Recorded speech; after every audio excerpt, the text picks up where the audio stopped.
Hi. Hello, Claire. Hi. Hello. Are you at Home Grange School? I am, yes. Brilliant. So just tell us about picking up the COVID Community Champion Award. Yeah, well, what would you like to know? Well, were you surprised? Yeah. Did you expect to win? No, I didn't. There were some very, very worthy finalists and shortlisted people, so we were thrilled to win. Yeah. What did you do as part of your entry? Because I've been doing this, I haven't seen all of the awards night, so I'm not fully across what you did. Yeah, well, we basically tried to sustain the community feel within the school. And so we set up a system where on a Friday evening, the families would come and collect a food box and during lockdown, and they came and collected a box that had all the ingredients to cook up a specific meal. And then they would go home and watch a videoed cookery lesson and cook a meal for their family. And then the money that they paid for that box in our school kitchen, we cooked food, and I delivered around about 80 meals each Friday evening around the local area and to the Salvation Army. So they had hot meals every Friday night, and we delivered to people's homes as well. And it was just a really lovely project to be part of. Yeah, fantastic. So is this the pupils and the staff involved together? Yeah, the pupils and the staff all took boxes, and on a Friday evening we had lots of staff helping pack the boxes and then help with the collection, because it was obviously all a drive-through. Yeah. And then myself and my husband went and delivered the food on a Friday evening, and my catering company, my catering manager, cooked the food on site and packaged it up, that we then took out and delivered. And our catering company, Thomas Franks, were very heavily involved with it. Wow, fantastic! And what was your hit recipe? What went down really well? Well, they cooked macaroni cheese, spaghetti bolognese. They had sweet potato curry. They have shepherd's pie. So they had all sorts of things, just family meals, and it was just really nice. Oh, it sounds great. Yeah, I think there's an option there for you to have a charity cookbook with I think so. Yeah, absolutely. Is that the next project? Yeah, well, I asked what we are doing. We are actually putting together a book with pictures of all the children that were cooking it while they were at home on the Zoom and watching the videoed cookery lesson as well. So yeah, that is the plan. Absolutely fantastic, Claire, and congratulations on winning your award. Thank you very much. Thank you. Take care. Thank you, Claire. Bye. Bye now. Hi, Natalie. Hello. Hello. Hi there. So, first of all, just tell us a bit about Wiltshire Digital Drive and what you did to win the COVID Community Champion Award. Kieran, do you want to go for it and tell us where it came from? Oh, wow. Yeah, we'll start from the start. So, it's probably about this time last year, a bit before now, that we put together, or I came up with the idea that there was obviously people in the community or children in the community that didn't have access to laptops due to lockdown. And I run an IT company, and we came up with the idea to basically put a call out to action for businesses, individuals, to donate any old laptops kit, and we would refurbish it and get it over to any children in lockdown without a laptop. And then that sort of grew for a couple of months, and then in October we launched we needed to make it sustainable, and we really wanted to carry on the good work, so we launched the Wiltshire Digital Drive between Natalie and myself. So what's your role in this, Natalie? Is Kieran, are you the tech genius behind it? Yes. Me and my team are, yeah. So we're the ones doing the work, and that's the comms genius, which is going out to media and to businesses to obviously get the kit over to us. Yeah. Now you ended up working with the BBC, didn't you, Natalie? We did, yeah. So we started getting in touch early 2020 when they kind of started to make. My other company, Naturally Social, we work with Priority IT on their comms and social media. So we got in touch with them straight away to let them know about their initiative. And they kind of were they were on board with us very early on. And as Kieran mentioned, by the time it came to September, we mentioned, we had a conversation and said it's not sustainable as it is with Priority IT funding it all, with staff coming back off furlough. Let's think about how we make this sustainable. We set up Wiltshire Digital Drive. And in January, when the third lockdown got announced, we had a call on the 4th of January from the BBC to say that they wanted to partner with us in a promotional aspect and to really get behind us and help us continue the work we were doing. And it just went crazy, to be honest. And in the first few weeks, we had hundreds and hundreds of calls and donations and pledges of support.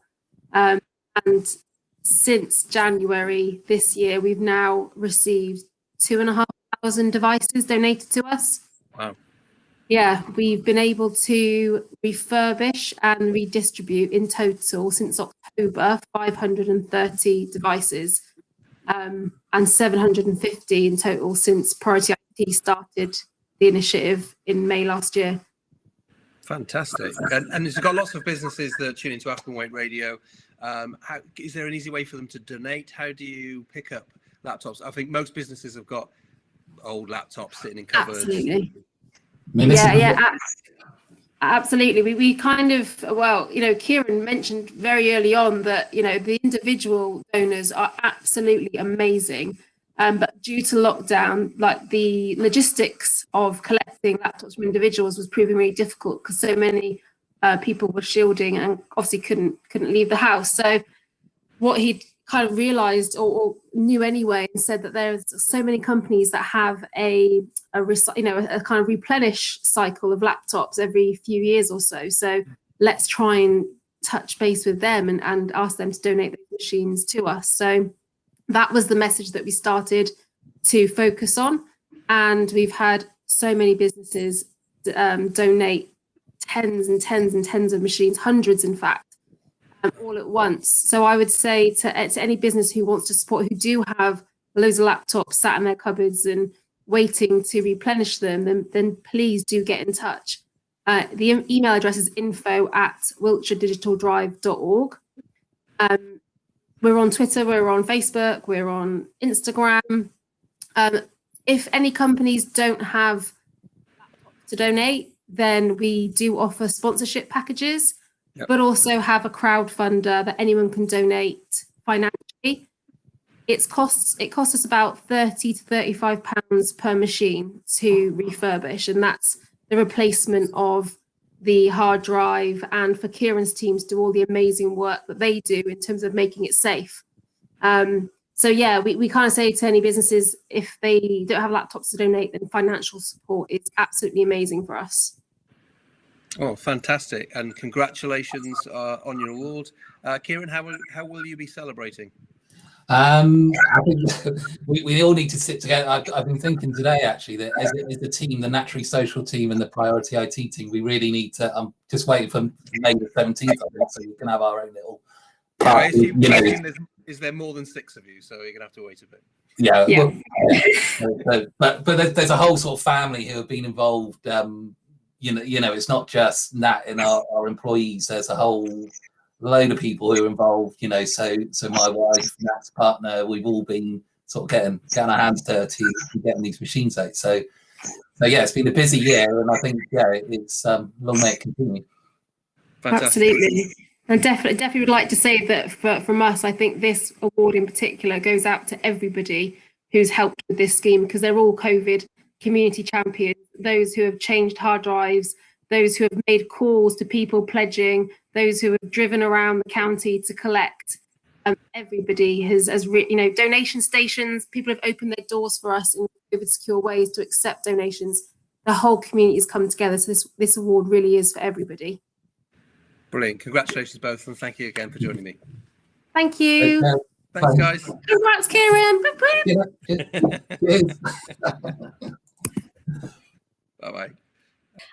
So we've won the South West Charity of the Year, the Defence Medical Welfare Service. Fantastic charity, providing much needed support to a variety of the UK's services, moving their service online. So have you moved online recently during COVID? Well, we've been doing a lot of remote support, but also we continue doing sort of face-to-face social distance support throughout the whole of the pandemic. Our welfare officers in different parts of the country have helped in their communities if they haven't been able to go into hospitals, in care homes, with local veterans hubs. So one of our welfare officers down in Plymouth, she's done a lot of work with the Veterans Hub down there, and they've been doing a lot of online content, which it could be anything from a cooking program to yoga, to keep people involved, especially those that are sort of isolated and haven't been able to get out when we've been allowed to. So we've had to sort of switch up what we do, because normally mostly our contact is face to face. So a lot of that had to stop, and we had to keep in contact with a lot of people by phone. A lot of us were working in hospitals, so we had to adapt to the needs of the hospital, and what were the changes in the rules of social distancing.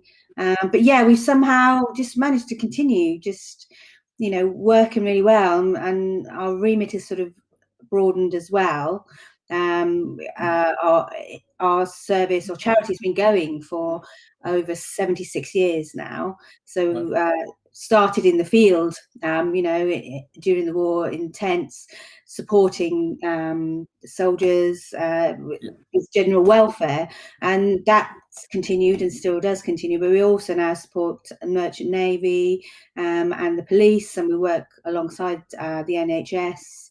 Some of our welfare officers worked in vaccination hubs as well during the pandemic, or were out delivering food, working alongside other charities and support services just to keep things going, really. So if we weren't able to go to one area where we would normally work, we were looking, where else could we help? And yeah, I mean, and I know a lot of the other charities as well, especially those nominated, would have been doing the same, adapting how they support people. So it's really lovely that, we've won, but we're amongst a lot of other winners. So, there's been some great community and charities. Oh, absolutely.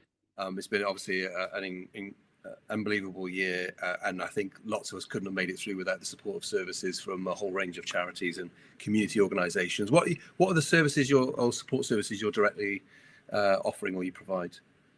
Well, it can be anything from just sort of meaningful kind of conversation, if someone just hasn't spoken to someone for a while, just having a conversation on the telephone. But what we generally garner from a conversation is that person might need a little bit more support. So we liaise with local council, housing, other sort of supportive charities to get help in for those people, and you're supporting them to get access to community services and referring them to have things like a stair lift put in, or some adaptations, and we're sort of there sort of driving and supporting and making sure these things are happening, because obviously the difficulty with the pandemic is a lot of services sort of shut down or had sort of skeleton staff. So having sort of a small team of people going out and say adapting a bathroom, that might have taken longer than it would usually, and when people are quite unwell and they really need to be help to be independent, those are the kind of things that we support. We make sure that if they've been referred by another service, that's followed up, that they don't get sort of fall between the gaps.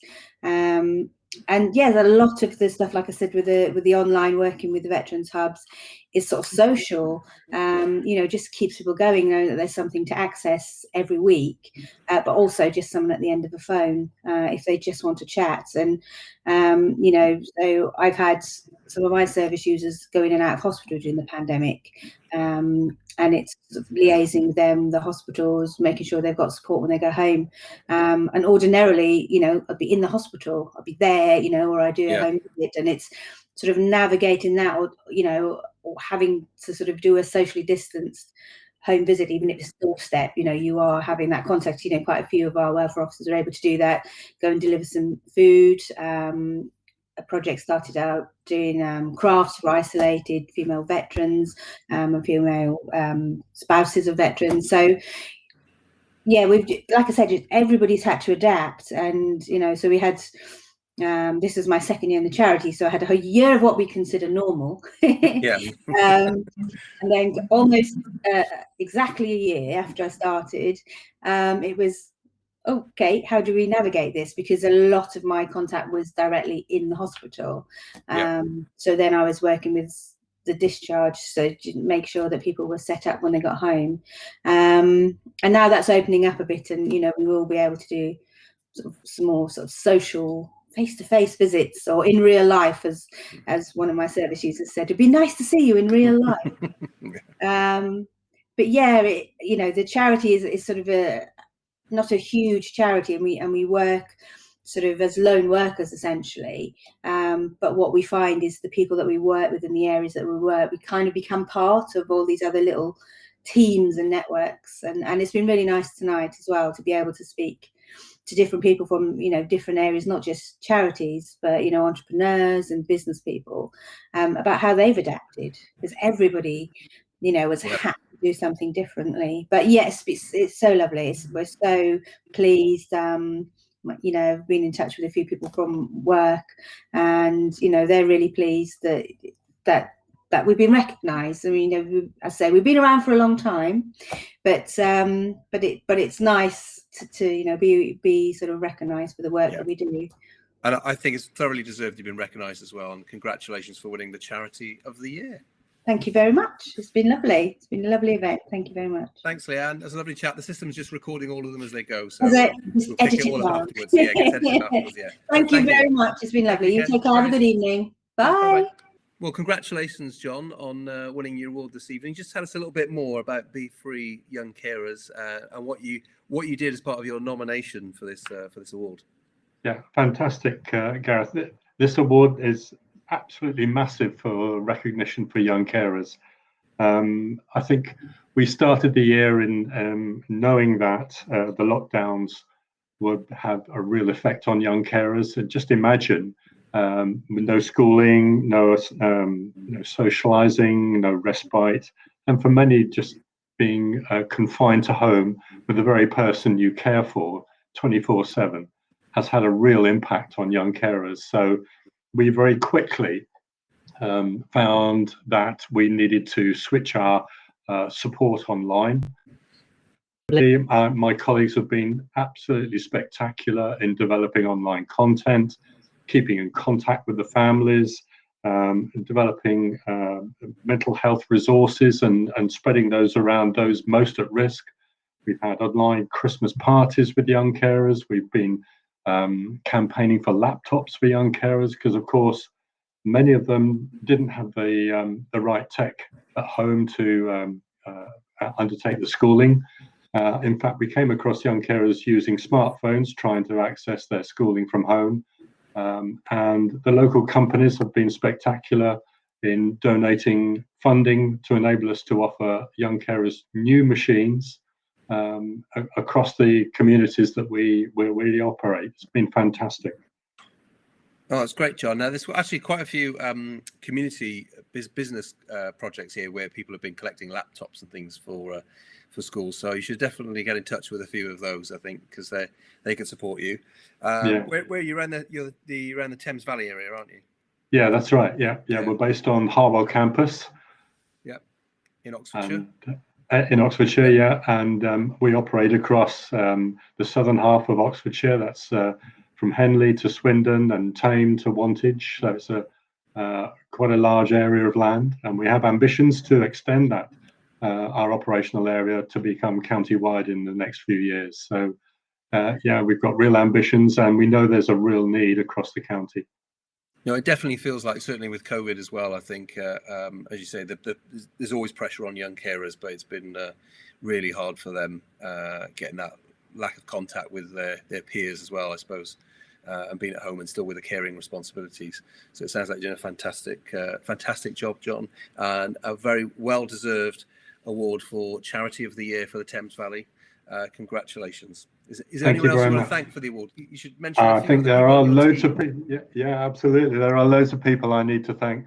I think, firstly, I need to thank my colleagues. They've been spectacular. I need to thank our volunteers who have been hugely spectacular during the lockdowns, still managing to befriend young carers on a weekly basis. That's magnificent stuff. I'd like to thank our board of trustees as well. They've been so supportive. And last but not least, I think I need to thank our young carers and their families and everybody who voted for us. So thank you very much. Congratulations, John. Thank you. So, first of all, congratulations, Laura, on winning the Thank Leisure and you. Tourism Awards for the Thank you Southwest. so much. We are absolutely thrilled. The name possibly gives it away a little bit, but tell us a bit more about Luxury Coastal, because it sounds lovely. So we are a self-catering marketing agency. So we have the privilege of looking after beautiful holiday homes in the southwest of England. So we cover Cornwall, Devon and Somerset. So from the traditional cottage to lovely seaside apartments, lodges with hot tubs, just beautiful homes by the coast where you can get away from every day and spend some quality time with family and friends. And obviously we're based in the southwest, so there's no better place to welcome people and showcase the beautiful beaches that we offer down here. So that's what we do. And so are you dealing with two separate customers, the homeowners and the holidaymakers? Is that the business? That's it, yes. So we get to work with a wonderful bunch of homeowners who let us market their properties for them. And then we have our guests who we get to welcome on holiday. So yeah, we have two sets of customers, but we deal with really, really lovely people. And it really is just a privilege to offer these gorgeous homes out to people, especially after the last year. People are desperate to get away and enjoy some time with family, with friends, maybe not sitting in their garden looking at maybe a beautiful view that they haven't seen for a few years. So it's really great, and we love what we do, and we're really passionate about what we do. I'm sure this will be in the minds of lots of business owners who've looked across at anybody in the leisure and tourism industry and just thought, how have you managed to cope and get through? Because it's been a tough year, hasn't it? It's been a very tough year. So we started Luxury Coastal in March 2019. So we were coming up to our first birthday last year when lockdown hit on the 23rd of March. And it wasn't really, as a startup, you don't really plan for a pandemic in your business planning. So it was really hard. Obviously, we had to cancel lots of guests' holidays. We had to work and support all of our owners who were also going through difficult times themselves, to give them advice and guidance on the best way to move through.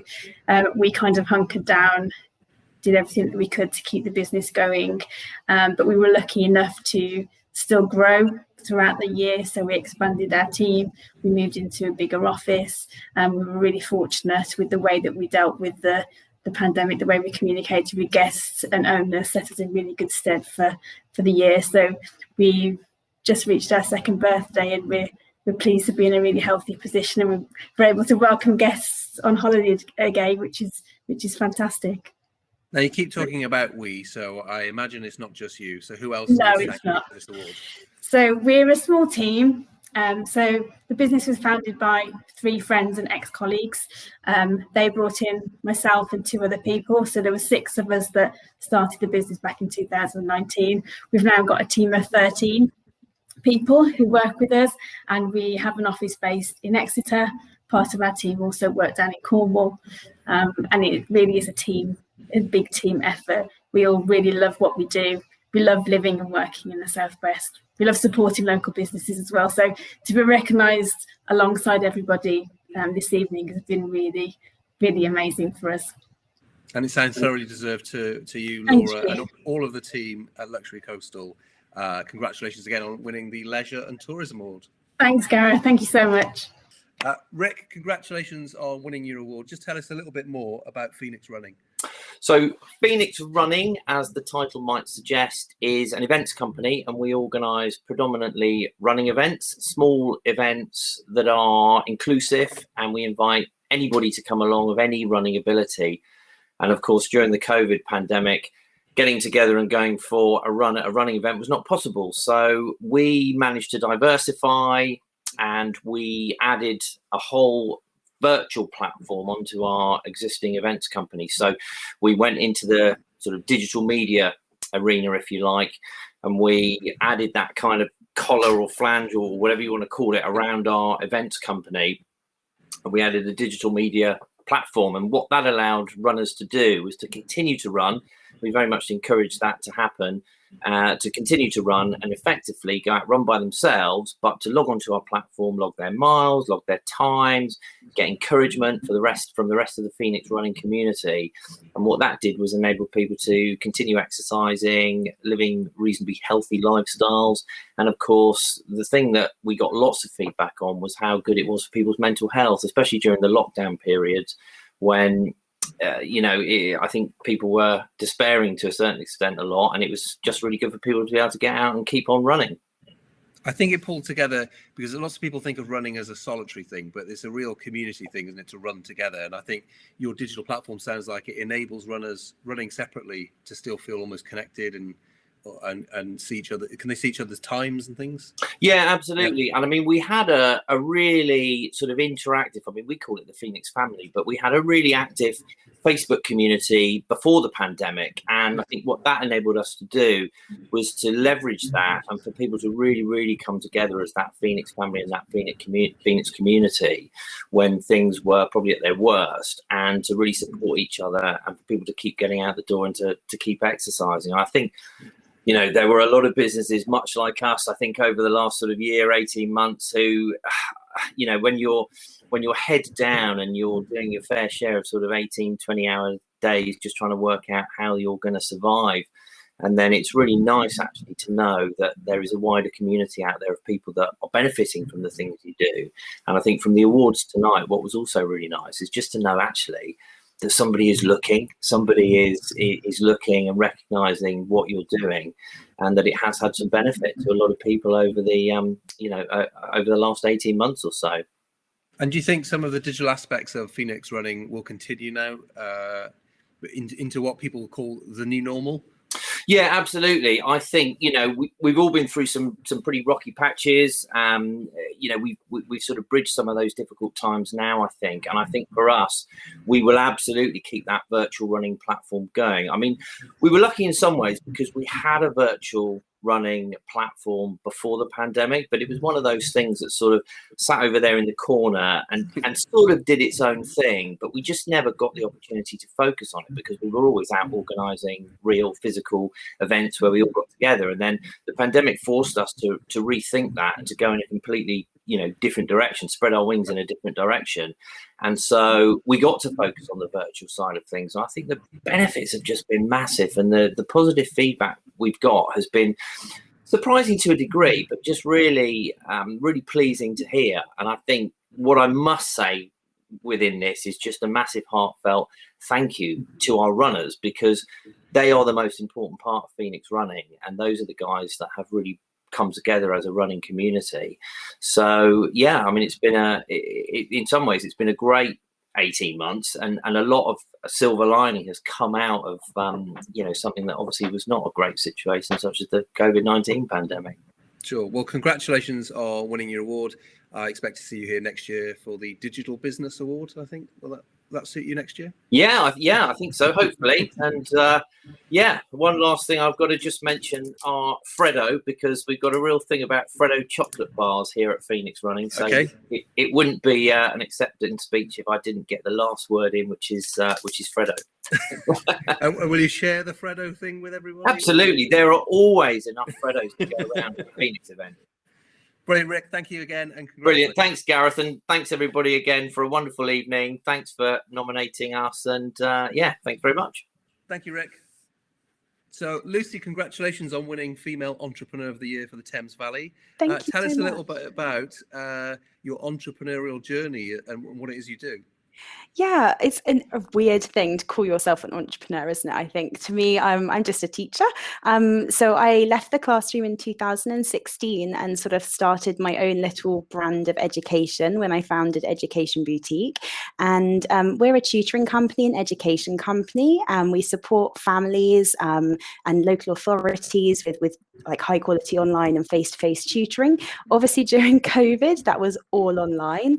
And during COVID, well, actually just before COVID, we'd taken a fairly like decent sized loan to fund the investment in an online platform for online courses, because it was something that COVID was, going to be such an issue for everyone last year. It's something that we really felt was the future of education. And so it just kind of meant that we were really able to support a lot of families very quickly, because we'd already done all of the development. So we were kind of a little bit lucky in that sense, being sort of in the right place with the business journey at the right time. But yeah, it's just so wonderful. We have such a lovely team, and it's just really, really fun to kind of call this my job, really, and just sort of go around the world in a little bubble of education and help as many people as possible, really. Yeah, I think, do you think that digital transfer of education really helps people access better education? Because everybody will know in their town, wherever they live, there's the good schools, the less good schools. Whereas, do you think that, I guess, digital education breaks down some of those barriers a little bit? It's a difficult one because it's quite multifaceted. So obviously we do a lot of work with supporting children with special educational needs, and sometimes online can be a barrier to education due to the anxiety of video calling and things like that. But also it can also provide a little bit of safety that there is a screen in between you and the sort of the teacher. So it really does depend. I think a lot of people are very sort of sweeping in their statements about, oh, digital's the way forward. But actually, let's be honest, like everyone learns in such different ways that I think a blended model, that's what Education Boutique is all about. A blended model of education definitely is the way forward.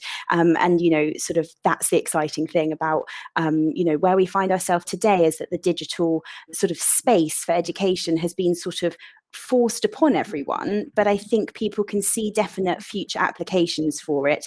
Although everyone, I think, is incredibly happy that all the kids are back at school.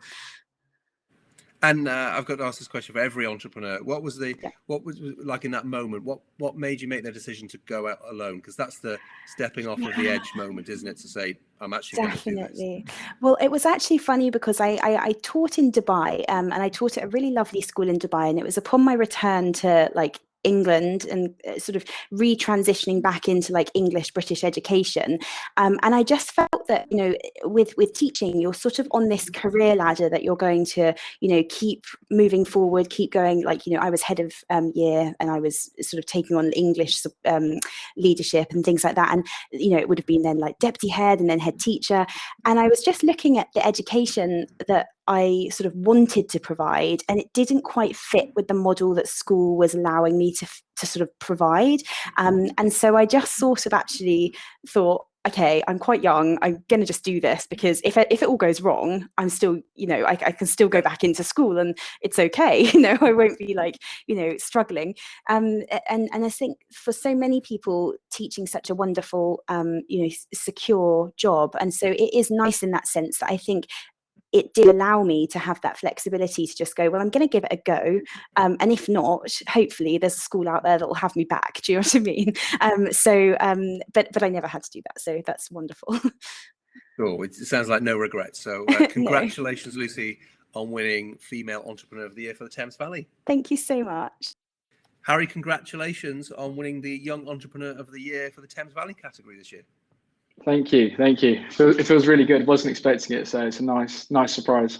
Tell us a bit about your entrepreneurial journey, what you were doing before, how you started your business, how you got going, all those things. Yeah, no, of course. So I set my business up when I was 20. So we're a recruitment agency based in Reading. So we've got an office in Manchester as well, covering all of England for recruitment. We specialise in video as well. So all our stuff's recorded, so our clients save as much time as possible. So set the business up 2018, like I said, when I was 20, which makes me the UK's youngest recruitment agency founder as well. So it's been a bit of a crazy journey. We set up a podcast as well to start this year. To give insights into some successful people, so hopefully people can hear their stories and really find motivation in it. But then we also do some charity work in Uganda and in the UK, doing some CV workshops and employability skill sessions as well. Wow, that's fantastic. When you say a lot of it is video based, do you mean were you already doing kind of Zoom and Teams interviews before pandemic, or is that? Yeah, so we were quite lucky. So we started doing it about 3 months before. So we get every candidate to basically, we get our clients' questions, put them in through our system. The candidates then answer all the questions. We record it and send it to the client for them just to watch in little videos on virtual shortlists. Yeah. So we were quite fortunate to be doing that before the pandemic. So when that hit, that we were already prepared really for what was to come. Well, not really prepared, but slightly more prepared than a lot of people in the industry. No, I don't think any of us were quite prepared. But No, how do you not at all. find the responsibilities? A young man being an entrepreneur, running the business yourself. I mean, many young people your age are just kind of getting going on the career ladder, finding their feet. But here you are, winning awards as an entrepreneur already. Yeah, it's tricky. I think we're a team of 9 now. I say think we are a team of 9 now. And I think every day is a challenge, but it's quite fun. I think you just have to sort of take everything as a bit of a learning curve as well. You're never going to get everything right, and it's all about sort of how you overcome that. And I think it's a big realization that we've had that everyone's going to make mistakes, especially I think I've been in this for 5 years now, so still very, very early on. So I know that I'm going to make mistakes, but we react to them. So it's yeah, it's fun. It's an interesting journey to say the least. No, well, it sounds like you've got a bright future ahead of you, Harry. And congratulations once again on winning the Young Entrepreneur of the Year award from the Thames Valley. Perfect, thank you. All the time. So just start first of all, Renee, by congratulating you on winning the Young Entrepreneur of the Year award. Thank you so much. It was such a shock. My mum was here, bless her, and she started screaming, which made me jump. I didn't actually realise I'd won until she started screaming. No, it was great. So my business is called Renee's Hamper House, and in the first lockdown, so May 2020, I started a bespoke hamper business.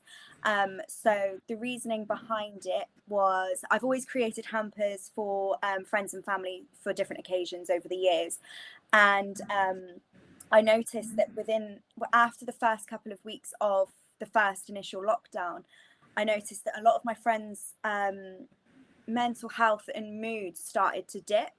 And I think that was probably obviously due to the complete change in circumstances, but also like the loss of connectivity among friends and family. And I wanted to just do something to just like brighten their day a bit, something a bit different to what they've been doing every day. So I left a couple of hampers on their doors and didn't think much of it, but the boost it gave them was quite unexpected. I think it was just quite nice for them to know someone was thinking about them, know someone cared. And I think especially since COVID sort of happened, I think the awareness of people, taking into account other people's mental health and how they feel, and just trying to show people that they're there to talk to them, they're there to be there for them has been really heightened, I think, since all of this has happened. So the feeling it gave me of thinking I've made someone's day, I loved that, and I wanted to do that for so many other people if I could. So I thought, why not create this business and just see what happens? And I didn't expect a lot from it initially, but it did take off, and it was great. It just sort of snowballed from the start. And then over Christmas, I got a couple of corporate orders for Christmas hampers, for offices. So that was great. It was quite difficult to do, I won't lie, because I do run it from home. So obviously there was a limitation on space. But you deal with whatever obstacles you have and you get through it. So I'm also at uni as well. So I'm in my final year of uni and I have a part-time job. So it was a lot. It was a lot, but I think you sort of have to do these things to reap the benefits from it. So, and I think for me, it feels so worth it when I deliver the hampers, because the people's faces when they open the door and they don't expect it, and the reasons for people giving a hamper which is completely tailored to that person were so lovely and heartwarming. And I just hadn't realized I think how much people care for other people which is weird, but until this pandemic sort of hit, and obviously doing this business. So it was great to be sort of a small part of why people sort of had a smile on their face. So and it felt amazing. Like I just didn't really expect to win this award at all. So it's nice to be recognised, I think, but it was a great surprise. So. And what's next, do you think, for you? Is this a business you want to continue, or are you an serial entrepreneur looking for the next thing? I feel like I probably will continue to keep my options open. I am in my last year of university now, and I'm studying international tourism management. So obviously, like many, my industry has massively suffered and taken a hit. So, you know, I think it's just going to be a case of seeing how it goes. And, you know, I may decide that I want to create something else or do something different. But I think the most valuable thing for me is that I've learned so much. And I think the best thing is to just jump into something, obviously, with as much knowledge as you can. But you learn so much along the way that I think, you know, maybe I wouldn't have learned just from you know, learning from a textbook sort of thing. So absolutely, yeah. I think every entrepreneur has that. Once you need to have the courage to do it in the first place. Absolutely. It teaches you adaptability, and I think you've done that in spades to win this award as well. So congratulations, Renee. Thank you so much. It sounds like you're doing it from home. Is there anyone you need to thank, or is it all you? My mum, massively my mum. Bless her. She's given up her dining room table for me to be able to make these hampers, and she's been there whenever I needed help. Bless her, she stepped in. So massive thanks to her. And also everyone that supported me, because, you know, people were pushing me to do it. I was a bit in doubt at the start, thinking, oh, no one's going to buy it. No one would want that. They would just do it themselves. Why are they going to come to me? But I think, you know, people like also something that's personalized and something tailored, but sometimes they don't have the time maybe to do it themselves. So it's always easier to get someone else to do that. So yeah, I think a massive thanks to people that have sort of pushed me along the way and given me that extra bit of motivation that sometimes I think I lacked. Fabulous. But yeah. And congratulations again on winning the Young Entrepreneur of the Year award. Thank you so much. Thank you. So I'll just start by congratulating you, Tim, on winning the Male Entrepreneur of the Year award. Thank you very Tell us much. a bit about your entrepreneurial journey, how you got started, what it is you do. Well, the entrepreneurial journey got started reading a paper about how NASA are making tomatoes grow quicker in space. And that turned into how could I make wounds heal quicker here on Earth. And that has evolved with, it's not just me, there's a team of people with me, into a journey of building medical devices into clothing. And so that's what Chimera does. We're a smart textiles business. And our newest product is a garment that will be able to detect a heart attack 2 days before it happens, built into a shirt. Wow, that's it. That sounds absolutely incredible. So where are you at this moment that you hear about the tomatoes in space that makes you leave what you're currently doing at that point to start this journey? So I was 16 at that point, and I was an injured athlete looking for a way to heal myself quicker. The tomatoes led to an academic interest, and then a long story short is I couldn't afford to pay for all of the clinical and regulatory work to bring that technology into the medical application. So I set up a business to fund doing it, basically. Wow, that sounds absolutely fantastic. And so you say there's a small team of you now. Where are you based? And so we're based in Reading. There are 20 of us now. We've doubled the team over the past 12 months, which has been very rewarding in the pandemic to be growing rather than many peers that weren't. And fortunately, the revenues doubled with it. So we're on a great track at the moment. Wow, fantastic! And so beyond this heart attack detecting shirt, how will that be deployed? I assume this is something you can't pick up off the high street. So is this something medical services would use when they think it's worth monitoring somebody? Is that how it works? Yeah, so in the first instance, it would be a cardiologist who would be in effect prescribing the device.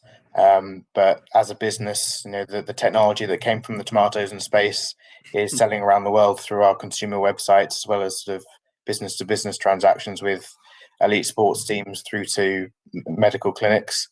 And so we have the infrastructure that when the market is ready to allow you to pick it up off the high street, we can deploy that too. Wow, absolutely fantastic. I think that's one of the products that I've heard about tonight that's just absolutely blown my mind as to how that works. I won't ask you to explain it because it'll either be too complicated, I won't understand, or I'll be asking you to give away your trade secrets. Well, we make it as simple as getting dressed. So that's all people need to know. That's all we need to know. Do you want to thank any of the members of your team as well, Tim, while you're on? Not just particular members of the team, everyone in the team, everyone contributes equally. The marketing team, of course, put this application in for us, so very grateful for them for saying kind words about us, particularly marketing manager Sarah. And yeah, as I say, behind every entrepreneur, especially once you've grown a business, is a fantastic team, and I'm very grateful for mine. And we're a big family ultimately. Tim, huge congratulations once again on winning the Male Entrepreneur of the Year award. Thank you, Gareth. Appreciate it. And I'll start with you, Brian. And just say, first of all, congratulations on winning Male Entrepreneur of the Year.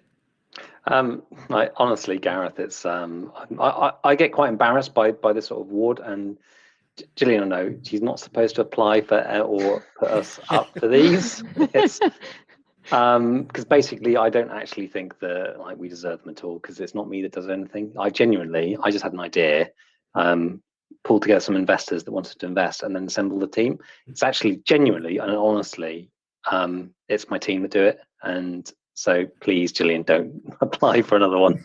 I don't like this stuff. It's not me. But Brian also knows that, and he's absolutely true, it is the team that are delivering day in, day out. But it is down to the vision and the leadership of Brian as well. So although I know he doesn't want me to apply for these sorts of awards, I think he absolutely deserves recognition for what he does in helping the team to be successful in what they do. So thank you, Brian. I think it is with entrepreneurs, it's the person that has the vision that can bring everyone together. I think they're absolutely needed. And whilst Brian, you might think that's nothing, without you, then the rest of the company doesn't exist and you can't do what you do. And you say that, you're slightly embarrassed by some of these awards, but just tell some of the listeners what it is that your company does and what it is you've set up.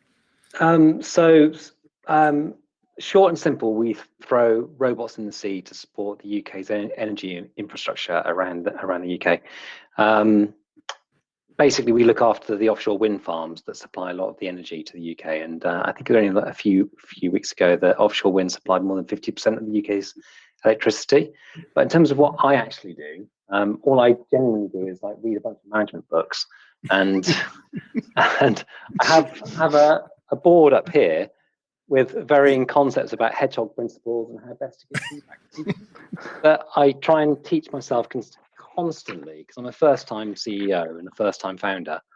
And 10 years ago, I was fixing compensators on ROVs, and I don't know, trying to lay out the tools on a tool board properly and take stuff apart because people told me to.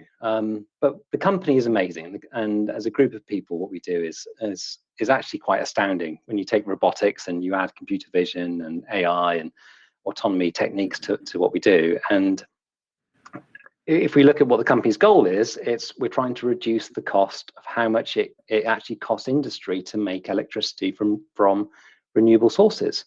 And we're trying to automate what happens there. We're trying to give better data, and without going into too much technical detail, what we actually do is just change the way that the UK looks after its energy infrastructure using robotics. And what I do is sit here and read and study and learn as much as I possibly can as quickly as possible, because I personally think I'm probably the weakest person in my team. I'm the one that had the idea, and I've had to recruit some really great people around me to actually help me deliver it. And so all I do is hold the idea in my head and keep everyone focused on our core principles. Meanwhile, I try and get as good as the people around me. You've assembled a fantastic team, like Gillian, who's put you forward for this award as well. So is there anyone else in the team that you should mention, or is it just everybody? It's actually really easy to say everybody. And these sorts of opportunities, it's probably quite important to recognise a few individual special folk that have really gone above and beyond. And right now, I know Simon Miller is particularly stressed with arranging his campaign of work around the UK and Europe for a bunch of wind farms. he's really stressed. He's really working hard, and he's really leading Rovco very, very well. Another person is Joe Tidball, who's actually spent the last 3 weeks away from his partner, looking after a bunch of trials in Plymouth, across Fort Bobby Sand and Devonport and a few others.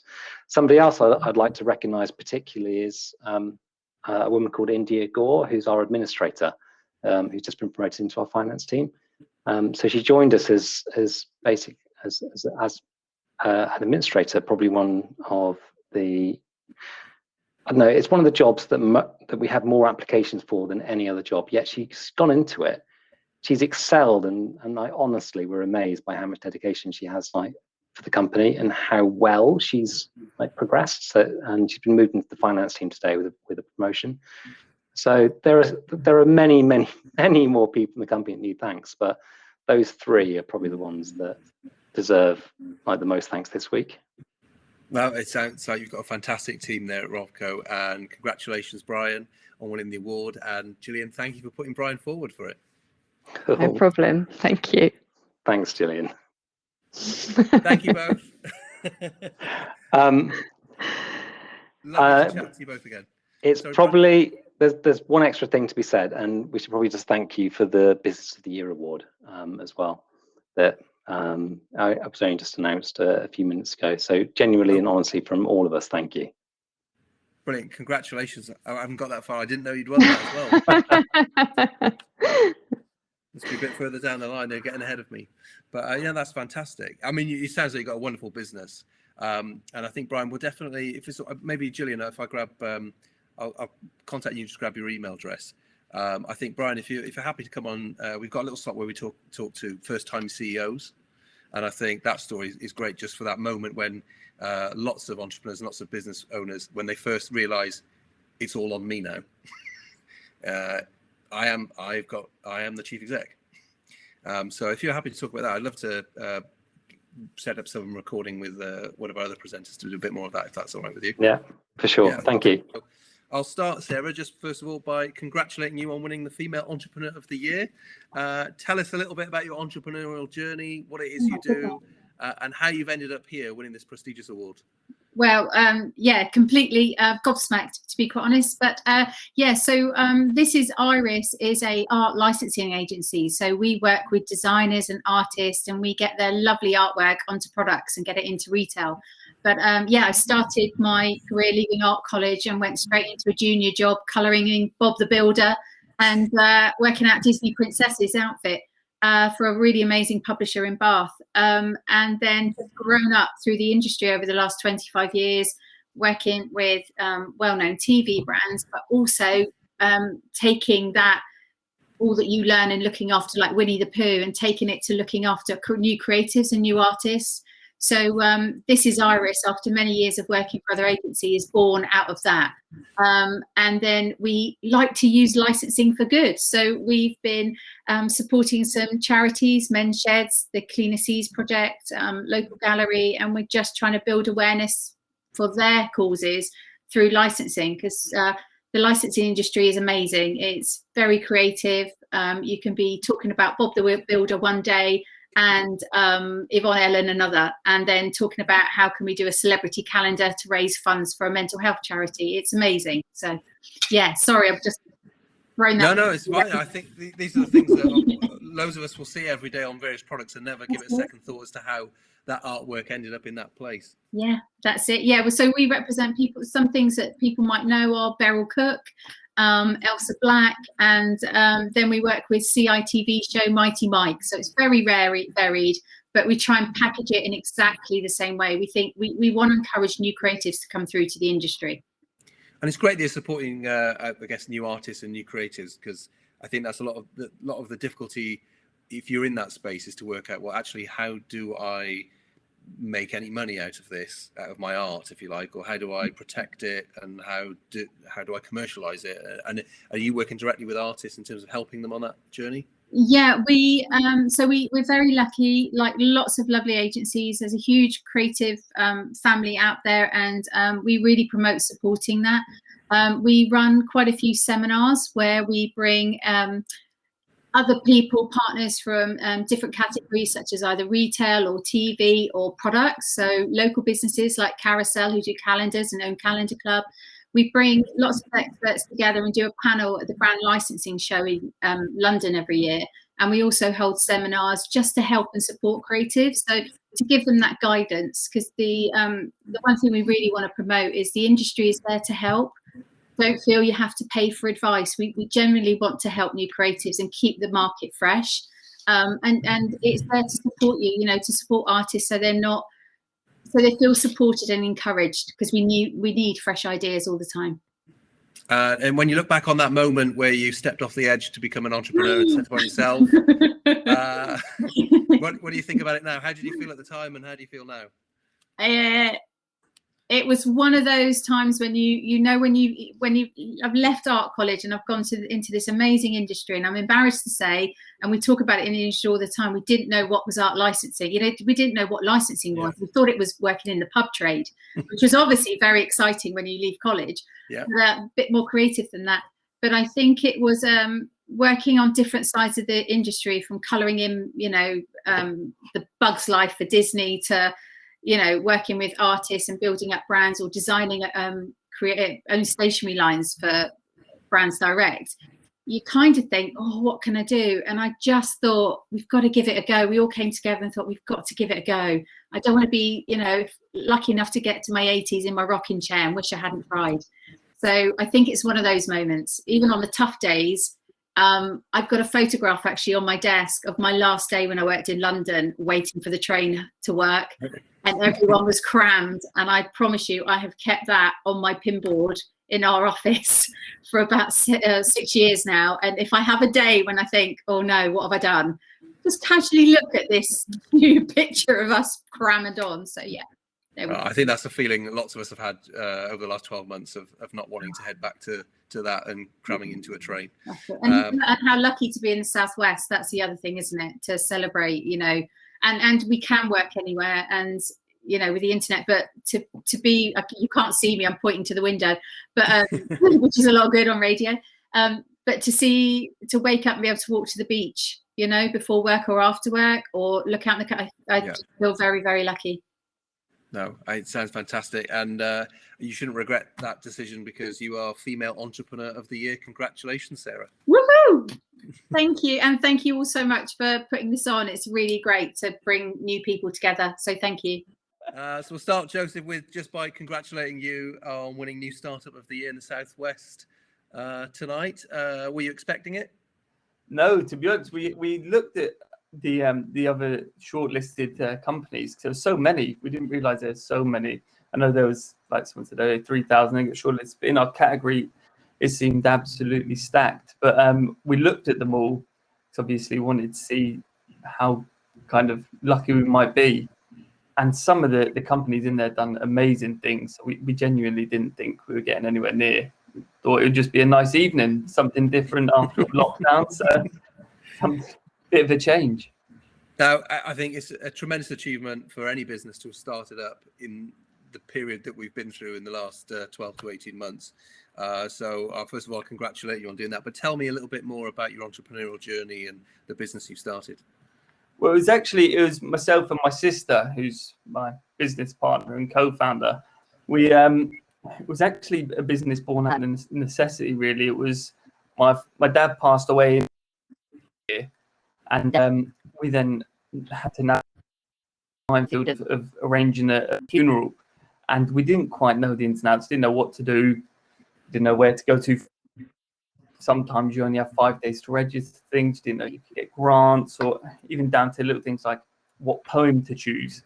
And during such the days at that time, you go onto these different places, they do ask you, but it's about 10 different sites at once. And we said it'd be so much easier if you're just all in one place.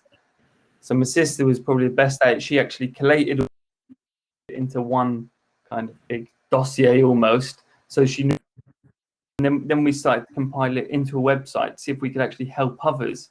Because when we spoke to other people, we realized it is quite a tricky thing. Some people they have funerals already planned, but some people don't. It's just a time you don't want to organize something. And we thought it'd be so much simpler if it was just on an app where you can just do it yourself. And it sounds really silly, but we wanted to hand the power of choice back to bereaved families, really, because even the little things like looking inside the chapel of rest, I don't know why, but I just wanted to look, so I knew it'd be the last place that I'd see my dad. And I just wanted to make sure it looked nice. I know it sounds little, there's little things like that. It'd be nice in one little place. So we thought, why don't we try and build it? And that's what we set about. It's over lockdown. No, it sounds fantastic. I totally understand that situation. When my father passed away, it was probably 10 years or so ago now. I totally understand that, because you've never had to organise a funeral or think about any of those things, and it's difficult to know where to start almost. And you don't. It's not like there's an easy checklist of things to think about, or there wasn't until you guys have seen that you put this together. Yeah, we work with the local hospice who actually they helped my dad tremendously at the end, and that's who we give 5% of all profit to, and we work with them to make sure everything we actually said to people was correct, because we don't want to say the wrong thing, or we don't give advice, things like wills and things. That's completely separate. We just literally want to help people. It's not really our aim is for that. We just want to help people in the days of everything, have it streamlined and something they could just do while sat there on the sofa. And that's kind of what we wanted to happen for us, and what we want to now happen for other people, really. Yeah. Now, stop hogging all the glory, Joseph. What's your sister's name if you're co-founders? Yeah, it's Steph. Steph Balls. Yeah. Well, congratulations to you both on winning this fantastic award. I'm sure your dad will be incredibly proud of what you've achieved in the last 12 months as well. Thank you very much. Thank you very much. Congratulations, Joseph, on winning the award. Is there anyone else you want to thank? I was about to say, I don't want this to sound like an Oscar speech, but I never really do this type of things where I kind of talk out loud, really. I'm usually behind a computer. So it's nice to say a couple of thank yous. I'll start by thanking my amazing wife, who her and my children, unfortunately, because of the startup, it's a lot of crazy hours. I'm working, and they bear the brunt of my lack of family time, but they do it amazingly well. And also my sister, she's working so many hours with family, and her husband bear the brunt of her crazy hours.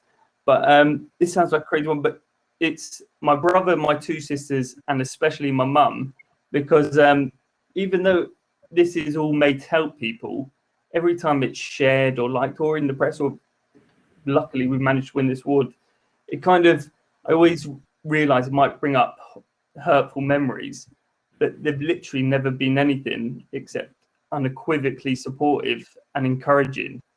And I just wanted to thank them, and especially, hopefully, we've made my dad proud, hopefully. I think definitely, yeah. Lovely words, Joseph, and congratulations again on winning the award this evening. I hope you find some time to celebrate. It sounds like you've got a very busy schedule. Definitely. Thank you very much. Take care. Helen. Hi. Hello. Wow, you've got a fantastic background. I've got this boring office. What is the award that you've won? Because not everyone's come through in order. I've won the new startup of the year. Oh. Are you Dream Dresses? Yay, that's me. Got you. So this is all been recorded. We're actually going to take the audio out of it, so the video doesn't matter too much. Okay, cool. But and I'll just ask you a bit about your business. Have you and maybe a few thank yous at the end if there's anyone else you want to thank. But if I start, Helen, by congratulating you for winning the new startup of the year for the Thames Valley area, which I think in the last 12 months, anyone to have started a business is just incredible. It's not been the most ideal time. Tell us a little bit about your journey. So I opened on the 15th of February. I had a launch party. I was it's the time Hi, on the lights. So I was covering Berkshire schools for proms. So I had a launch party. It was manic, absolute manic. Proms were cancelled, everything was shut, and I was closed them until April this year. Pretty much that's it. But I've been open again now for 2 weeks, and I'm literally doing ridiculous hours to try and meet demand. So it's definitely come back to where it was when I first opened. So it was just holding on to that awful year like everybody else. Yeah, and what were you doing before? How did you make the leap into The leap. starting up on your own? Yeah. So I've always wanted to run my own business, but my mum is an ambassador for Supervisor and does a lot of charity work. She also does a lot of work for Thames Valley expos, etc. Yeah. So just watching her do her own thing just inspired me to do my own thing. And so, yeah, I left full-time employment in January and threw myself into self-employment in February last year. But having the positivity of my mum and always being motivated, it's what pushed me through, knowing that I could get to the other end. And I think where you're saying the business has almost come straight back, now you've been able to again, shows you've got a great business. Yeah. People want to trade with you, and all you need is the opportunity to get back out there and do it. So 100%. It sounds like you've got a great future ahead for Dream Dresses. So congratulations on winning New Startup of the Year. Is there any people you need to thank? Well, definitely my mum, because she's like the person that inspires me the most, and my amazing family, because without them I don't know if I would still have my job.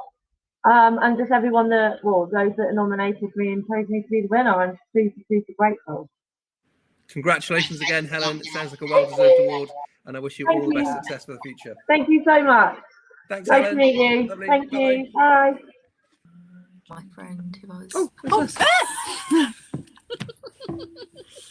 Hi. Jodie. Who's Jodie? I'm Jodie. This is Claire. Jodie, Claire, hello.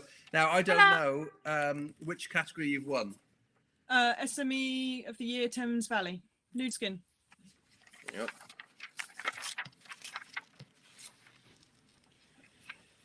Got you. This is Jodie and Claire, and are you both part of the business? Yeah, both partners. Yep. Yep. So this system just records it all the time. So basically, and we'll just take the audio stuff out of it. But Yeah. I know nothing about your business, so I'm going to ask some questions and the opportunity to tell me, and then thank anybody that needs thanking at the end as well. If that's all right. So I'll start first of all. Claire and Jodie, congratulations on winning the SME of the Year award. Thank you so much. Thank you. Yay. Now your business, Nude Skin.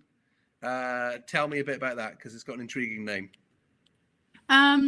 It started off as Moo Moo Soaps because our daughter Millie Moo has eczema that I passed down to her, and everything was aggravating it. So we decided to create a line of natural soaps and skincare that had no artificial fragrances or colours or anything like that, and it was just stuff that the skin loved.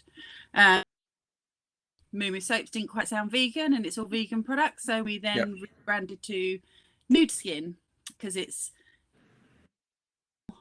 nasties and parabens and stuff like that. So that's how Nude Skin came about. Fine, now I understand. And how did you create that product? Did you just have the idea and somebody else created the product, or do you do the manufacturing stuff yourself? We do the manufacturing. I'm originally a holistic therapist, and I have been for 20 years. So I already knew aromatherapy and stuff like that. And then we took ourselves to soap school just for a weekend, just to learn how to make soap. And then we kept practicing and playing, and then found our soap that we wanted to make and just developed it from there. So it was a bit of a trade that I already had from aromatherapy, and then us learning how to make soap as well and knowing what we wanted to achieve. And what was the development process like, Jodie? How many different versions of the soap did you have to go through before you got it right? Well, first of all, we did play with a bit of colour with natural micas, but it was just something extra that just didn't need to be there, and we decided to cut that out. So we've actually got completely naked bars. No colouring or anything like that. There's a lot of soap though that we made. Yeah, we went through quite a few. Soap, watermelon soap. It was all weird soap.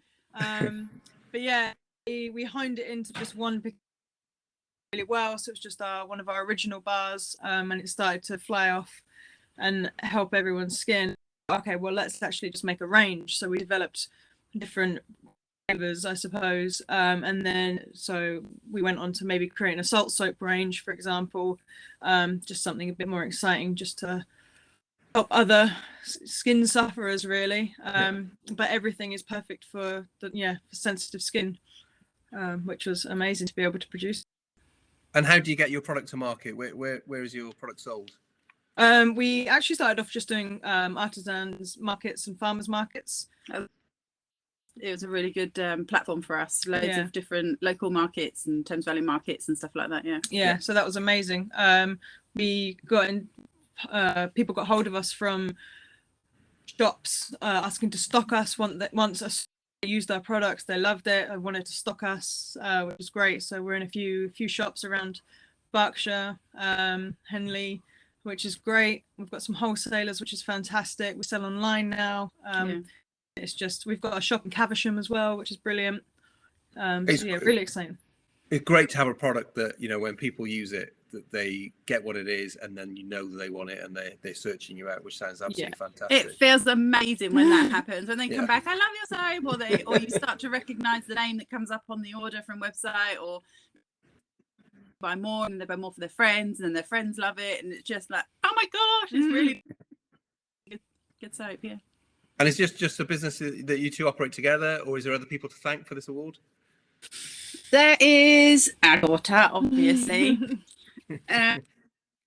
Everybody that's tried and tested, and our customers, and there is an old friend that I'd like to thank called Laura, who she was the one that said you should take the colours out of your soaps, because I would love a bar of your soap with just essential oils and without the colour. So I think she is a little bit to thank for the way the business has gone with the whole nude thing.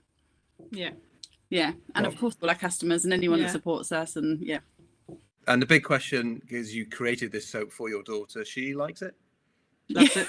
She hasn't used anything else since. So. Although she would love to use Lush, and she would love to use things in Superdrug and Boots, because every teenager does. So she is a bit like, oh, for God's sake, can I try something else? But yeah, she does like it. Well, great, and congratulations again on winning the SME of the Year award. Thank you both. It's lovely to hear your story. Thank you. Thank you. Bye. Cheers. Bye-bye. And we'll start with congratulating you, first of all, Evan, on TrueSpeed winning the Employer of the Year award. Yeah, thank you for that. It's really chuffed about that. It's really important for us. We made it one of our two significant pillars to drive the company to be the company of choice to work for in the region, and in fact the Southwest. So we've been working really hard at creating the environment to allow people to thrive and deliver what it is that we're delivering, which is full fibre broadband across the rural, semi-rurals and urban areas here in the Southwest. So bringing ultra-fast gigabit broadband, a brand new fibre optic network to people that would otherwise not have had it. And so there's thousands and thousands of families over the lockdown period now that have had access to broadband that you just wouldn't have imagined would ever have been there, and has enabled children to learn, people to work from home. Here I am, sat at this desk for the last 14 and a half hours today, running a company remotely. I mean, really interestingly, we moved into our offices in Bath on the 17th of March 2020, and we sent people home on that same day. So we moved from one office to another, unpack your boxes, and then pack a box to take home, and we've been operating remotely ever since, and soon to be going back into the office, which a lot of people are looking forward to.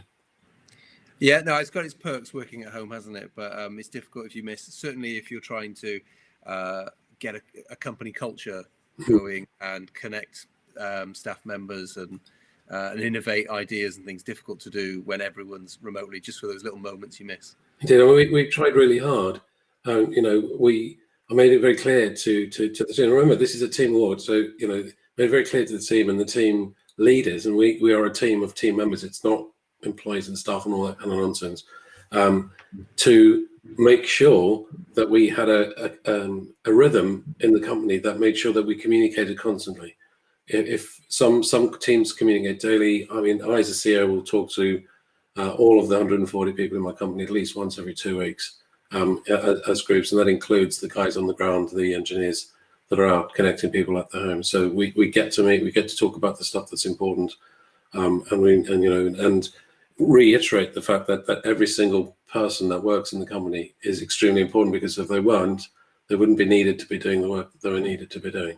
And that along with creating the environment to thrive, to learn, to grow, to be rewarded properly, and to be thought about as as an important part of the company that we are growing to deliver this on a much wider scale over time.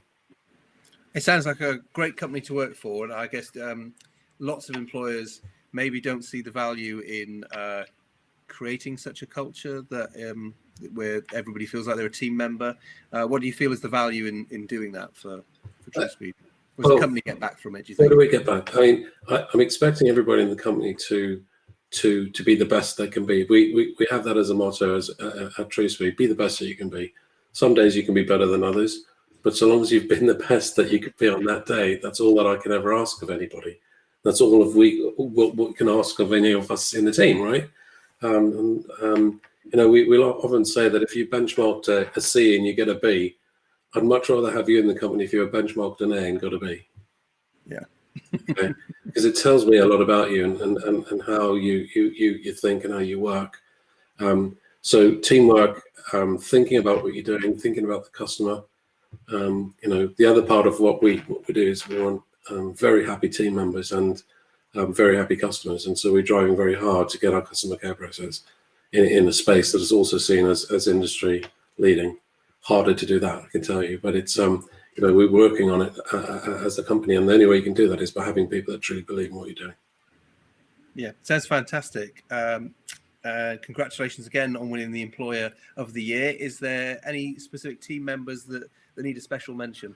Well, you know, it'd be remiss of me not to mention Kim Abbott, who's our PR manager, who obviously put us up for this, and you know, ensures that I do write extremely well. And there's others in the team. I mean, you know, to really pull out anybody in the team would be wrong, because everybody's important and everybody's driving this. I mean, I'm lucky I'm sitting here talking to you and taking all the kudos, but I can tell you it's not me. It is the team, it's the company, it's the people, without which we wouldn't be here, and we wouldn't be able to have delivered what we've done, you know, in a spectacularly difficult, weird, threatening, and just basically upside down year. Evan, congratulations to you and all of the team at TrueSpeed on winning the award tonight. Thanks, Gareth. We are totally chuffed. I'll start first of all by congratulating you both on winning 2 awards this evening, the Employer of the Year and Business of the Year.